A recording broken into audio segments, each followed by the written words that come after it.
ఇక్కడ ఈ ఆపరేషన్ సింధూర్ అనేటువంటి దానిని మనము ఎందుకు లాంచ్ చేసుకున్నాం? దానికి గల ప్రధానమైనటువంటి కారణం ఏంటి? అనేటువంటి అంశంలోకి వెళ్ళినట్లయితే ఇక్కడ పాకిస్తాన్‌కి చెందినటువంటి తీవ్రవాద మూకలు లైక్ లష్కర్ ఈ తైబా లాంటి వారు గానీ, జైష్ ఈ మొహమ్మద్ గానీ, ముజాహిద్దీన్ గానీ ఇట్లాంటి సంస్థలు ఎవరైతే ఉన్నారో వీళ్ళందరూ కలిసి భారతదేశంలో ఉన్నటువంటి జమ్మూ అండ్ కాశ్మీర్‌లో ఉన్నటువంటి ఫల్గమ్ అనేటువంటి ఒక ప్లేస్ పైన అక్కడ ఉన్నటువంటి టూరిస్టుల పైన అటాక్ చేయడం జరిగింది. సో, దాదాపు దానిలో 26 మంది మరణించారు. సో, దాదాపు అంటే 25 మంది భారతీయులు, ఒకరు నేపాల్‌కి చెందినటువంటి వారు మరణించారు అని కేంద్ర ప్రభుత్వం తెలియజేయడం జరిగింది.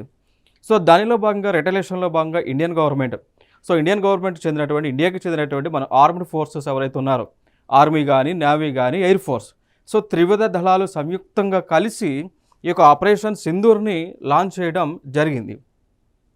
సో, లాంచ్ చేసి ఎక్కడైతే లైక్ ఇప్పుడు మనకి ఇండియా అటుపక్క లైక్ మనకి ఏదైతే ఉందో ఇప్పుడు పాక్ ఆక్యుపైడ్ కాశ్మీర్ పీఓకే అని పిలుస్తూ ఉన్నామో ఆ ప్లేస్లో పాకిస్తాన్ దేశంలో ఉన్నటువంటి దాదాపు 9 స్థావరాల పైన సో 9 సైట్స్ పైన సో ఎవరైతే ఎక్కడైతే మనకి టెర్రరిస్టులు అనేటువంటి వారు ఉంటా ఉన్నారో అక్కడ ఉన్నటువంటి 9 ప్లేసెస్ని ఐడెంటిఫై చేసి Indian armed forces precision air స్ట్రైక్స్ని చేయడం జరిగింది అండి.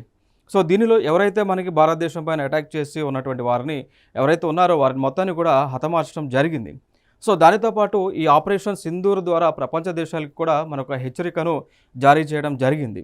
ఆ హెచ్చరిక ఏంటి అంటే ఎవరైనా కానీ భారతదేశం పైన అటాక్ చేస్తే ఏ తీవ్రవాద సంస్థలైనా కానీ భారతదేశం పైన అటాక్ చేస్తే గనక ఖచ్చితంగా రిటలియేషన్ మెషర్స్ అనేటువంటివి ఉంటాయి అనేటువంటి అంశాన్ని స్పష్టం చేయడం జరిగింది ఈ యొక్క ఆపరేషన్ సింధూర్ ద్వారా.